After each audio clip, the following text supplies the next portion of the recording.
प्रकरण में हम रस पढ़ रहे थे। पिछली क्लास में हम रस की परिभाषा, रस के अंग और कौन कौन से रस होते हैं इनके बारे में हमने जाना था और उसमें हमने 2 रस पढ़ लिए थे, श्रृंगार रस और हास्य रस। आज हम पढ़ेंगे करुण रस।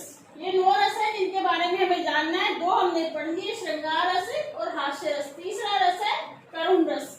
करुण रस का स्थायी भाव शोक या दुख होता है। इसका वर्ण कबूतर के जैसा माना गया है और इसके देवता यम होते हैं। ठीक है, करुण रस में क्या होता है कि जब हमें किसी बात से अत्यधिक दुख होता है, शोक उत्पन्न होता है, शोक का भाव जागृत होता है, तो वहां पे करुण रस होता है। जैसे कि हमारा कोई प्रियजन है, उसकी अचानक मृत्यु हो जाती है या वो किसी असाध्य बीमारी से ग्रस्त हो जाता है, तो हमारे हृदय में शोक का भाव उत्पन्न होता है और वही शोक का भाव करुण रस है।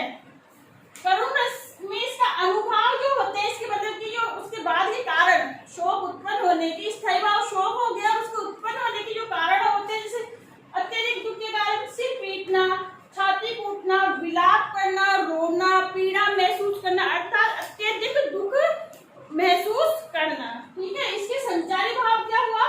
किस मोह, व्याधि, चिंता इसके संचारी भाव हुए। इसका उदाहरण देखिए आप। कौरवों का श्राद्ध करने के लिए याची रोने को चिता के सामने, शेष अब रह गया कोई नहीं, एक वृद्धा एक अंधे केस हुआ।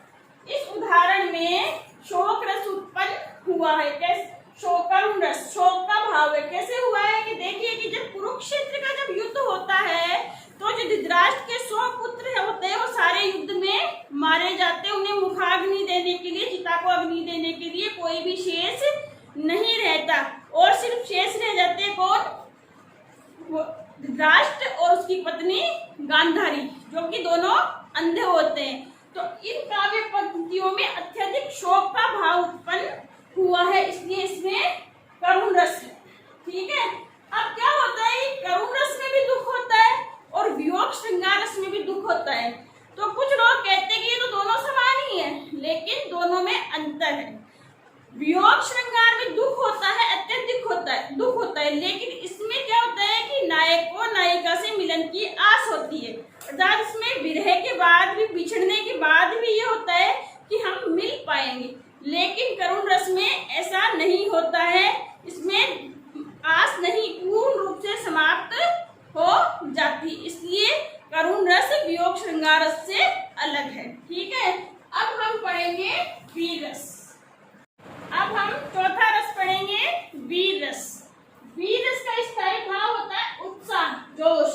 इसका वर्ण गोर या गोरा माना जाता है और इसके देवता महेंद्र देव माने जाते हैं। वीर रस किसे कहते हैं कि जब कोई अनीतिपूर्ण कार्य देखते हैं या दुश्मन का अपकर्ष करना चाहे, जीवों की दुर्दशा या धर्म की अनीति को देखकर हमारे मन में कठिन कार्य करने का या उसको मिटाने का भाव जागृत होता है। अर्थात शत्रु को परास्त करने का, दीन दुखियों की सहायता करने का जो भाव जागृत होता है, उसे कैसे? उत्साह उत्पन्न होता है। वही उत्साह विभाव, अनुभाव, संचारी भाव का संयोग पाकर वीर रस कहलाता है। इसमें क्या होता है, जैसे कि रणभेरी की आवाज, अर्थात युद्ध के लिए रणभेरी बज गई है या शत्रु ललकार रहा है, तो हमारे मन में उत्साह जागृत होता है और वहां पर वीर रस उत्पन्न होता है। ठीक है, तो वीर रस में क्या होता है कि जैसे अनुभाव क्या होता है, भुजाएं भड़कने लगती है, सेना का उत्साह बढ़ाने के लिए जय घोष किया जाता है और इसमें लड़ना, आक्रमण करना आदि इसके अनुभव होते हैं। और इसमें संचारी भाव क्या होता है, गर्व महसूस होता है कि हम हमारे देश के लिए लड़ने जा रहे हैं और दुश्मन को हराकर आएंगे, तो गर्व होता है, हर्ष होता है और उत्साह की वृद्धि होती है। तो ये होता है वीर रस। इसमें जैसे चारणों द्वारा गीत गाए जाना आदि भी वीर रस को बढ़ाते हैं। वीर रस को वैसे 4 भागों में बांटा गया है कि युद्ध वीर, जो युद्ध के लिए तैयार होते हैं, युद्ध में विजय प्राप्त करने के लिए उत्साह जिनका होता है वो होते हैं युद्ध वीर। दूसरा होता है दानवीर, अर्थात दीन दुखियों की दुर्दशा को देखकर जो दान की भावना जिनके मन में आती है और उत्साह उत्पन्न होता है वो होते हैं दानवीर। इसी प्रकार से धर्मवीर और दयावीर, इन 4 प्रकार में बांटा गया है। अब इसका हम उदाहरण देखते हैं कि वीर तुम बड़े चलो, धीर तुम बड़े चलो। ये आपने काव्य पंक्तियां सुनी होगी। इसमें पंक्तियों से हो रहा है, उत्साह जागृत हो रहा है कि वीर तुम शत्रु का नाश करने के लिए आगे बढ़ो। दूसरा उदाहरण देखिए, लक्ष्मीबाई का आपने कितनी बड़ी वीरांगना थी, उन्होंने अंग्रेजों से अकेली ने लोहा लिया था। उनकी जो पंक्तियां देखिए, चमक उठी संसद प्रांगण में वह तलवार पुरानी थी, बुंदेले हर बोलों के मुंह हमने सुनी कहानी थी। इसमें अपने आप ही वीर रस का उत्साह हो रहा है, मतलब वीर रस आ रहा है हमारे मन में, इनको पढ़ते ही उत्साह जागृत होता है। अर्थात कहने का तात्पर्य है कि जब भी कोई काव्य पंक्तियां आए और उसको पढ़े और हमारे मन में उत्साह जागृत हो तो वो हो गया वीर रस। अब हम पढ़ेंगे पांचवा रस। अब हम पढ़ेंगे पांचवा रौद्र रस।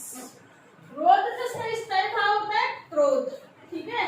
इसका रंग रक्त खून के समान इसका रंग होता है और इसके रुद्र इसके देवता माने गए हैं। क्या होता है रौद्र? जब किसी कारणवश हमें क्रोध उत्पन्न हो, क्रोध का भाव जागृत हो तो वहां पर रौद्र रस होता है। और उस क्रोध के कारण हम आंखें लाल हो जाती है या फिर मतलब दांत भींचने लगते हैं, हमारी भौहें छड़ जाती है और या बकना शुरू होते हैं, प्रहार करने लग जाते हैं, तो वो हो गया रौद्र रूप, रौद्र रस। इसका भी भाव क्या होता है कि जिसको देखकर क्रोध है, क्रोध उत्पन्न, कोई भी घटना परिस्थिति व्यक्ति जिसको देखकर क्रोध आए, जैसे शत्रु हो या अन्य कोई भी हो सकता है, जिसको देखकर हमारे मन में क्रोध का भाव उत्पन्न हुआ तो वह हो गया रौद्र रस। इसका अनुभव क्या होता है कि नेत्र लाल हो जाते हैं, भ्रूकुटी तन जाती है, भौहें तन जाती है, दांत पीसने लगते हैं, बकने लगते हैं, प्रहार करने लगते हैं। इसका संचारी भाव क्या होता है? क्रोध के स्वरूप हमें गर्व होता है कि हम इसको नाश कर देंगे या इसको मार देंगे। उग्रता आती है, स्वभाव में उग्रता आती है और चपलता आती है, ठीक है। ये उसके संचारी भाव हो गया। इसको हम एक उदाहरण से समझते हैं।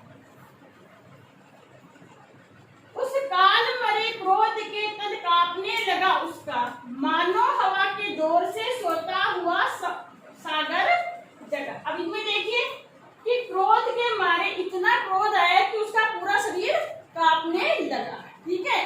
और मानो हवा के जोर से सोता हुआ, मतलब उसमें इतना प्रभाव इतना तेज हो गया कि सागर भी हिलने लगा। तो इसमें क्रोध के द्वारा मन में उभरता हुई नेत्र लाल हो गए, तो ये हो गया रौद्र रस, ठीक है। अब हम पढ़ेंगे छठा भयानक रस। जब मन में या हृदय में भय का भाव जागृत होता है तो वह होता है भयानक रस। अर्थात जब हम किसी चीज से डर जाएं, भयभीत हो जाएं, जैसे कि सांप को देख लिया तो हमें भय होता है, तो वो हो गया भयानक भाव हो गया, भय डर उत्पन्न हुआ ना, तो वहां हो गया भयानक रस, ठीक है। इसका स्तरीय भाव है। अब इसका उदाहरण देखिए आप कि समस्त सर्पों से श्याम जो कड़े, कलिंद की नंदती के सुअंक से, खड़े किनारे जितने मनुष्य थे, सही महाशंकित भीत हो उठे, हुए कई मूर्छित घोर त्रास से। तो भयानक रस में क्या होता है? पसीने आने लगते हैं डर के मारे, झिकी बन जाती है, मूर्छित हो जाते हैं इसमें डर के मारे भयानक रस में, या जो भयानक रस जागृत होता है तब। तो ये जो उदाहरण है इसमें कि जब भगवान श्री कृष्ण ने कालिया मर्दन किया और कालिया को मारकर वो कालिंदी नदी से बाहर निकले, अर्थात कालिया के ऊपर नागों की शेष नाग की फन के ऊपर नृत्य करते हुए बाहर निकले, और जब ग्रामवासियों ने उनको देखा तो भयभीत हो गए, डर गए, ठीक है।